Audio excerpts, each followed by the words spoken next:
Hello, Helen here. I've been making these daisy flowers in a variety of colours and combinations, and I thought I'd show you how to make them and also make a card at the end with them. The dies I'm using today is this Couture Creations Intricate dies, and it's the set of 4 daisies. I'm using the Simon Says stitch rectangles. I'm also using the Cherry Lynn Sweet Christine dice. I'm using this Elizabeth Craft Designs Curvy Leaves die. And the stamp set I'm using today is my Paper Extra Sentiment stamp set, but you can use whatever sentiment stamp you would like. Now, to make the daisies, I've cut out 3 of the large size daisies, 3 of the smaller of the 2 middle sized daisies, and that's going to be my big flower, and then I've the bigger of the middle flowers I'm cut out 6 and 6 of the tiny little one, and that's going to be the 2 flowers either side of the big one, so it's a medium sized flower. Now, to do your daisies, there's a variety of dies out on the market. There's an MFT one called Oopsie Daisies. There's most of the flower die manufacturers do have a daisy, so pretty much anything will work. It'll just be working out your sizes that look alright for the layers. I'm going to colour some of my petals, so the inside of the larger flower is going to be a blue, and then the outside petal of the 2 either side of that is going to be blue as well. So I'm using the Altenew Persian Blue ink, and I'm just using one of the Sudanica sponge daubers, and I'm just going to be colouring, just roughly sponging over the petals. They start off looking quite blotchy and dark, but as the ink soaks into the card, it mellows out and evens out, so they end up looking very even. To shape the flowers, it's actually very easy. What I use is my pokey tool, and I hold petal either side of it and put the pokey tool in the middle, and what I do is just squeeze my finger and thumb together sort of upwards, and it shapes the petal around the pokey tool.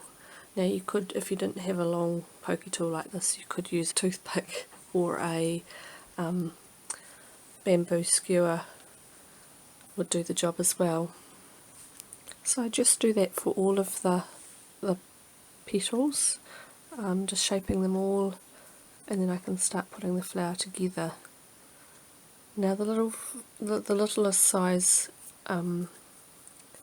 daisy, it's a little bit harder because there's not much area, so what I end up doing is putting each individual petal on my finger, and with a pokey tool I push just slightly just to indent it a little bit, and then go back and shape it with my finger and thumb, just squeeze it a little bit. Once I've got all my petals shaped, I'm just going to glue them down. So what you do is you glue the one on top of the other, alternating the petals, so make sure the petals are in between the bottom petals, and then the top layer I put between those so that it ends up being on top of where the first layer petals are.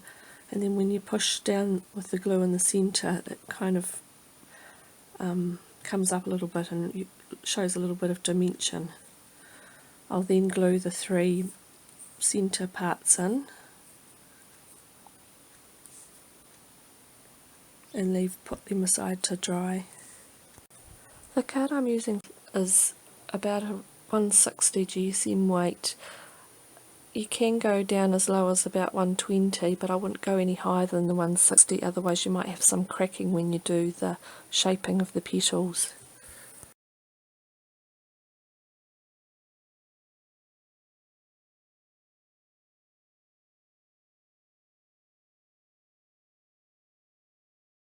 Once I got them all glued, I'm going to go back and put a clear, I think they're called Dazzlers, in the centre. You could use any embellishment into the centre, whatever you'd like. but I'm using a dazzler today. So I've got 2 smaller ones and 1 bigger one. To make the little yellow flowers, I'm going to, with a ball tool and an old mouse mat, I'm going to just push down at the tips of each of the petals a little bit, and then flip the petal over, and with a circular motion in the centre of the petal, just push down so that it cups the petals slightly. I'm going to do that for all 6.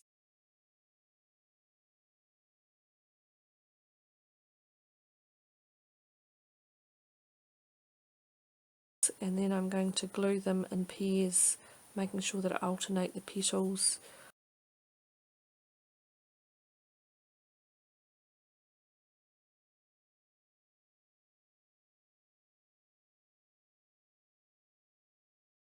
And then I'm going to glue a little gold flat back pearl in the centre, and then pop them aside to dry. Doesn't matter if the petals flatten a little bit, because we'll reshape them once they're dry. Now that's my flowers complete, so now I'm going to get a card ready to put them on. So I've cut out a stitch rectangle with the largest size of the Simon Says stitch rectangle dies, and I'm going to do some inking on that. So I'm using Blueprint Sketch, and I'm going to use my Ranger blending tool to just sponge some colour on, gradually building up the colour, going across on a sort of triangle pattern on the corner of my stitch rectangle. So I'm just building it up, the ink up slowly, making sure that I blend it out, and if I get any blend marks, then I'm just going over and over it until I'm happy with it. So I've sped it up quite a bit because it does take a little bit of time to build up your colour. So once I've got my background ready with the blending, I'm going to stamp a sentiment on it with VersaFine Onyx Black ink and clear embossing powder. I'm using the Paper Extra sentiment set that I use all the time, and I'm just doing Happy Birthday.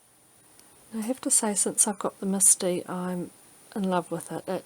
It's just so great. I have had so much less mistakes made when I'm doing the sentiments. I quite often ruin my card when I do a sentiment because it comes out too thick on one end, or I don't stamp it properly, and then I can't match it up with the acrylic block. But with the Misty, you can stamp it 2 or 3 times exactly on the same spot, and it's just been wonderful.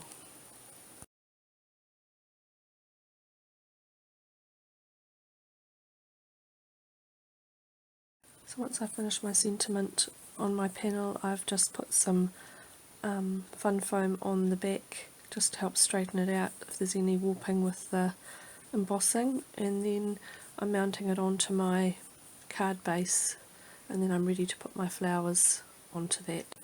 Now this is where my video came undone a little bit. I went to put the video together and doing the editing and realised that the bit where I put my arrangement on the card, I hadn't pushed the record and I didn't have any film for, so I had to set to and start the card base and make some more flowers and do it all over again, because I thought that was the part that you probably wanted to see the most. So here it is. So to do the arrangement, I've popped the 3 daisies into the top right hand corner, just roughly where I want to put them, and then tuck the leaves in around the arrangement until I'm happy with it, and then I pop the daisies off while I stuck the leaves down onto my card with some glue, and then I've popped the daisies in where I wanted them.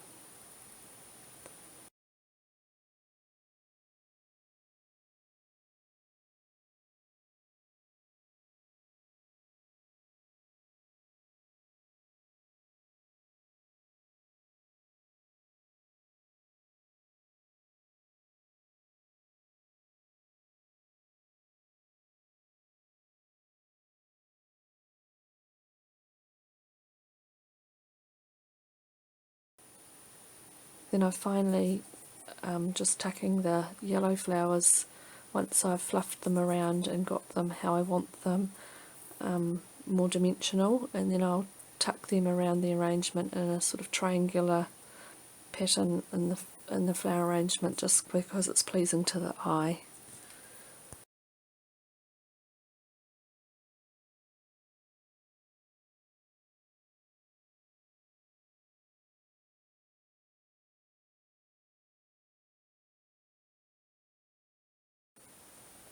Now, as I showed you all the different colour variations at the beginning that I'd made, I ended up making a whole range of cards. So this first one I made with the same colours as I've just made this card, but I did it portrait image, and then this one's just a slightly different blue using Mermaid Lagoon as the background and some of the other Altenew blue colours, and then I've done one that's in mauves, one that's in pinks, and one that's in this yellow and blue with squeeze lemonade behind it.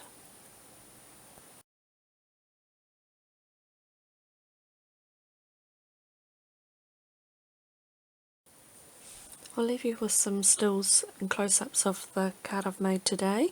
I hope you enjoyed the tutorial.